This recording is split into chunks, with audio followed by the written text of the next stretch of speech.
Alors ça, c'est une question savante, si je puis dire, parce que peu de gens savent que les loups ont une structure sociale avec un couple dominant et que ce couple dominant, il est fidèle à vie, normalement.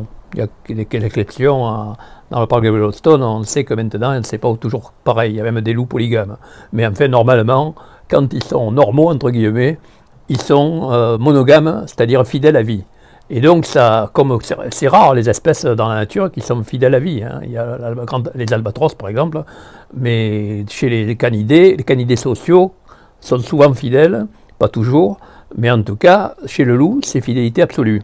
Par contre, chez les chiens, curieusement, c'est la promiscuité sexuelle, on appelle ça, c'est-à-dire pas du tout de fidélité, ils s'accouplent comme comme ça se présente, sans rester fidèle à l'autre. Alors c'est une question que je me suis posée, en tout cas moi, dans mes bouquins, c'est-à-dire, mes bouquins qui sont là, c'est-à-dire pourquoi le chien n'est-il pas fidèle alors que le loup l'est?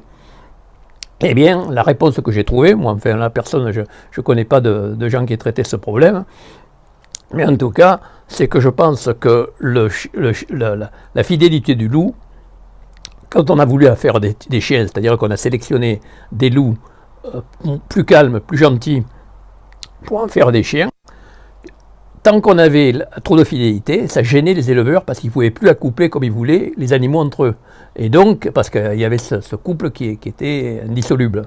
Et donc, ils ont sélectionné, ils ont contre-sélectionné la fidélité. Et donc, en fin de compte, si les chiens ne sont pas fidèles, c'est parce qu'on l'a voulu, c'est l'homme qui l'a voulu. Merci.